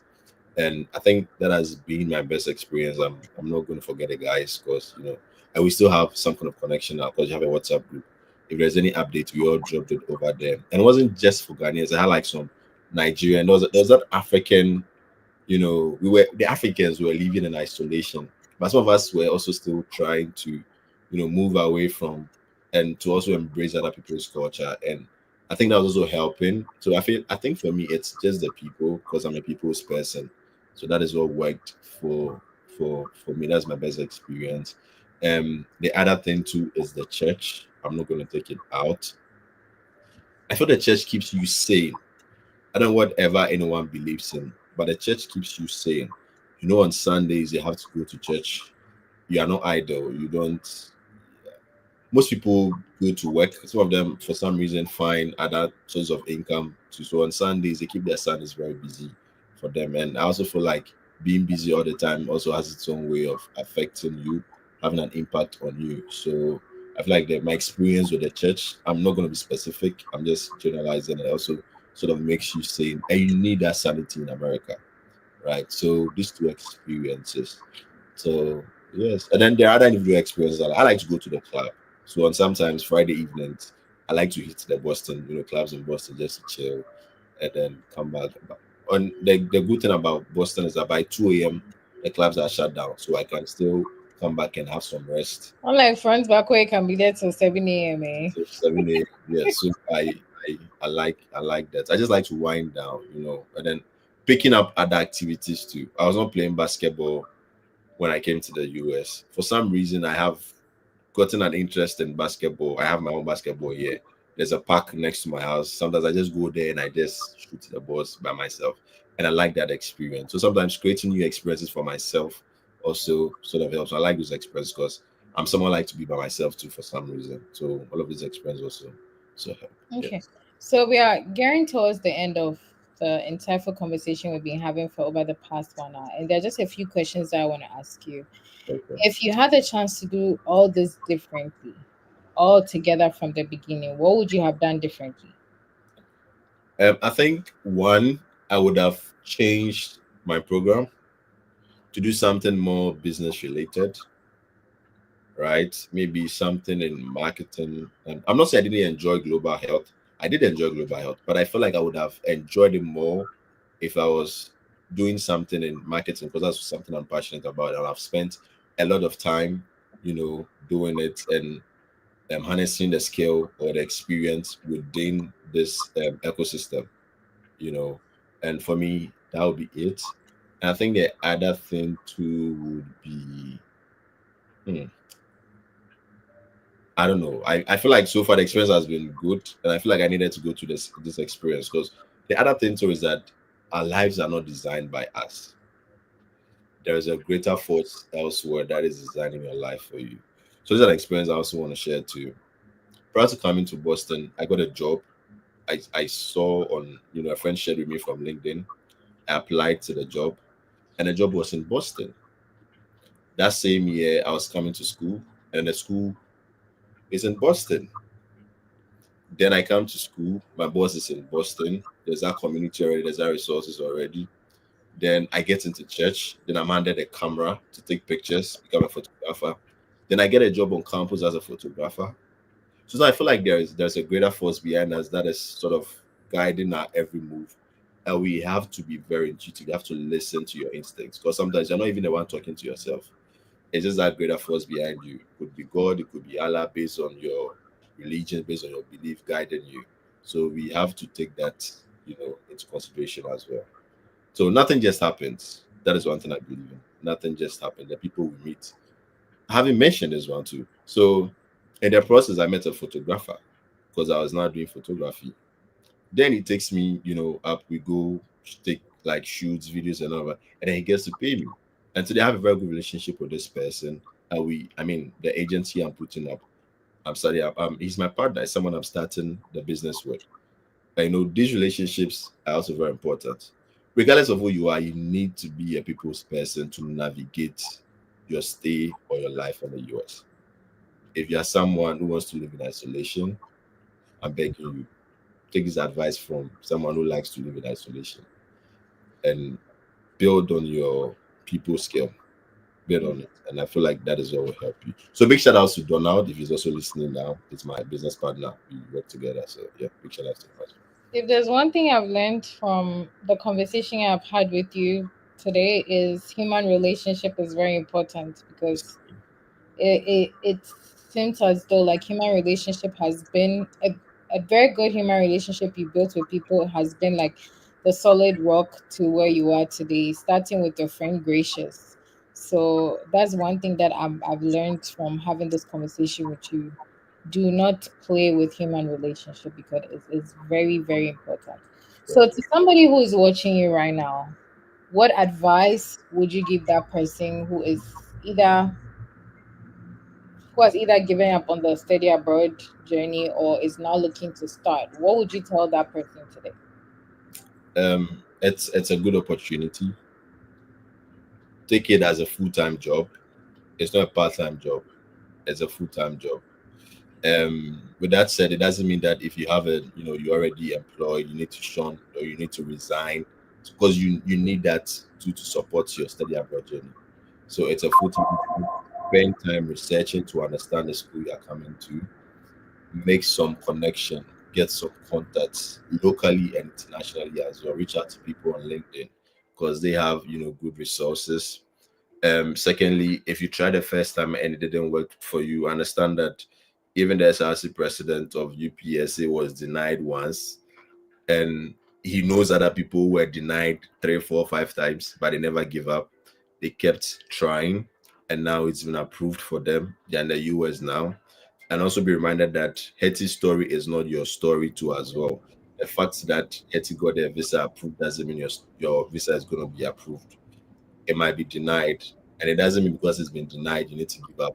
You have, like you say, the fingers are not the same, they're not equal. So keep trying if this is really something you want to do. Now the God factor is also very important. It's something I learned that within within a church or in prayer, there is God's will for you and there's God's permissible will for you. For all you know, this journey is not even what God has designed for you. But then, if you go on your knees and you're praying to God and you make your case known to God that, God, I know this is not what you have designed for me. And I understand that I need to, live according to your will, right? But I feel like I am struggling. I need to take this leap of faith and try something new. This environment isn't conducive for me. I'm impatient. I want to move on to the next stage of my life to acquire a visa and travel abroad to study. You need God's permissible will. You need to be having a conversation with God consistently for Him to grant you that permission to want to travel. Because now it's your will against His will, So just be. I won't say I'm not someone who is not spiritually sound, but I try, so don't forget the God factor too. If you want to speak to someone, just go on your knees and say a line or two sentences to God, and it's going to hear you. So the God factor is also very important. Be determined. And also with your visa, make sure that you are clear, you are ready before you go and stand in front of the video to get your visa approved. Do your research about the school before you come. Don't be surprised. People's relation, your network is also very important. Make sure you know people before you also come. Right. So for me, these are things I want to put out there to anyone who's watching. Unless I've missed something, I don't think I've missed anything. And you all need a gracious in your life. I was just about to say that because somebody put that in the comment section that you really need a gracious in your life. And there's this comment that struck me, which says that human relationship factor is deep. And then I love the way you acknowledge God and the people who've helped you along the way. So thank you, Flora, for sharing that. And we can all attest to the fact that Tariq cannot say something without mentioning gracious. So I can. wherever gracious is gracious, take your flowers. They just know that Tariq is planning to buy you a Lambo. And to one more person, I think I am missing out to acknowledge. So there is Prof. I refer to him as Prof, and I want to keep it that way. So Prof has also been someone who has guided me throughout the process. He counsel. He advises me throughout the process. I want to travel abroad. Okay, so is this what you really want to do? He's been a mentor. So big shout outs to him as well. Big shout outs to my mom, to my sister. Since I'm doing shout outs now, big shout outs to Gracious, big shout outs to Frank Jan, big shout outs to my pastor and his wife, big shout outs to all my other friends. There's a Patrick, there's a Roy, all of them. They all helped during the process. And I think for me, I'm blessed with people. Like I have like very good friends. When I'm wrong, they're able to tell me, bro, this is wrong. They are motivating, they are inspiring. They've been a good resource to me and where I've gotten to. And also, I mean, I think for me, I try to build a community everywhere I go. So from people from my high school, some of them were already here. I was also reaching out to. There's a Gideon, was my head prefect. Then that all of these people.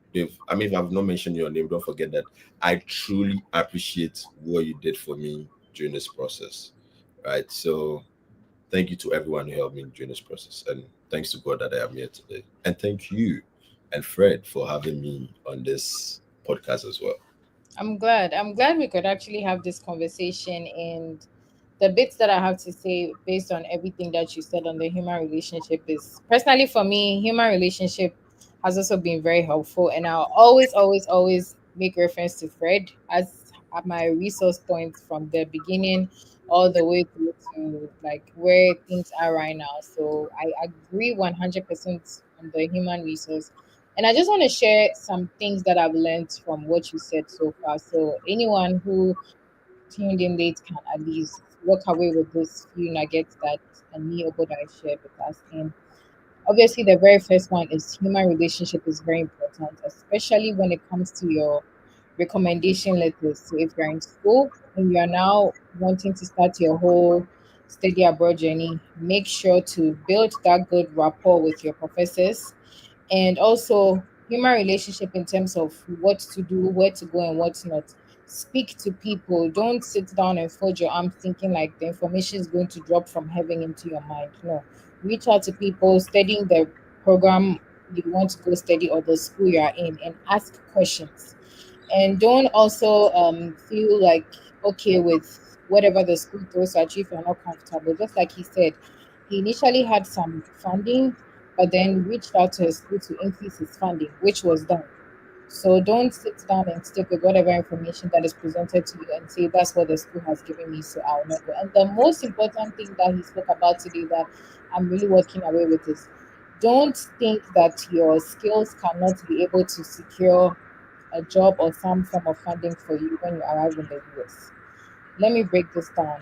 If you do not get a full funding or you have a partial funding, don't see that as an avenue to not go for your visa interview. Make that attempt. Me Uboda is a living testimony to this. He didn't have a full funding, went for his interview 2 times, got approved, came here, and as a result of his skills, was able to secure an on-campus employment and eventually securing a graduate assistantship. So again, do not let that lack of funding or partial funding hold you back from making that bold step to begin your study abroad journey. And most importantly, remember that everybody's journey, process, and path is different.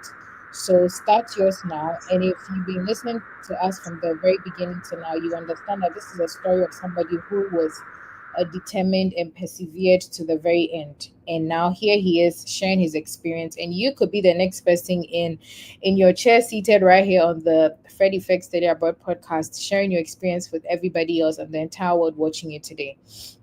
So take advantage of the resources that you have, human relationship, the God factor. Make the very best of every information that is available to you and begin that journey now. So before we wrap it up, I don't know if me Obodai would want to give any final words to anybody, or just like 2 sentences, your final words, and then we can wrap up today's session. My final statement. For me, I think clarity is everything, right? And for me, I felt like I spent too long trying to sound impressive instead of sounding clear during my interview. And I feel like whether it's an application, is a pitch in life, even speaking to people, um, people are not really looking for confusion, even in your relationship with them. They want you to be clear, right? So be clear, like be clear. Even with your research and you are settling on a school, be clear to yourself that this is the school I want to go to, and then focus on it. Right. I'm not someone subscribed to keep trying other schools till you find that school. If there's your school, if it's not working for you, move to the next thing. But always make sure that you are clear. And I feel like once I understood that, my approach changed everything, even with my relationship with people. If I feel like this relationship is not helping, I move on to the next relationship. So always make sure that you are clear. And don't forget that God factor and people relation, God factor, very important, the God factor. Yeah. So Hetty, thank you so much for having me. Thanks to Fred for having me also on the call. And thanks to all your audience who helped, who went through this process with me for me to share my experience with all of you. Thank you. Awesome. We'll be glad to have you on sometime. Again, whenever you feel like this is your home, bro, just pull up and we'll be glad to have you. Fine. Yes. Awesome. Thank you. So Miss Hetty, let's talk about your YouTube channel. For people tuning in, we had before new goes, bro, we have over 1,000 people tuning in live. And from where we are from, where internet is a little bit expensive, if you have 1,000 people tuning in across our platforms to watch us live, that shows the impact your experience, coming to share is having on people. So we really appreciate it. Thank you. Awesome. So Mr. T, let's talk about your YouTube channel. For people who are seeing Mr. T for the first time, how did they get to subscribe? Talk to us about that. So I also have a YouTube channel. It's called Miss Hetty. I basically also share my study abroad experience and also experiences of other people, and also navigating through the system as an international student. So subscribe to my channel because there's more coming, and watch out. Yeah. Awesome. So the name is MS space HERTY, and then you become part of the family. Thank you for tuning in. So Mr. T, thank you very much for holding it down and having a great session. I really appreciate it. Awesome. Remember the Fred Effect team have a collaboration with AgoVisa. AgoVisa is a team of former visa officers. If you are preparing for any visa interview, remember to talk to them before you go for your interview. This is the link to schedule a one-on-one meeting with the AgoVisa team. And to get in touch with the Fred Effect, it's via Instagram. So our Instagram handle is verified. Just send us a direct message via Instagram. We'll be happy to respond to you. However, if you want a personal one-on-one session, here's a link to schedule that meeting, and then we'll be happy to talk to you. At the moment, the Fred Effect team is the only team that handles undergraduate applications for free. So if you've done with high school diploma, you want us to help you with your undergraduate application, this is the link to schedule a one-on-one meeting with a team. It's been a great session. We appreciate your time for tuning in every weekend to be part of a progressive platform that has been impacting lives over the years. Please be positive and know that everything will be fine. We'll see you next week.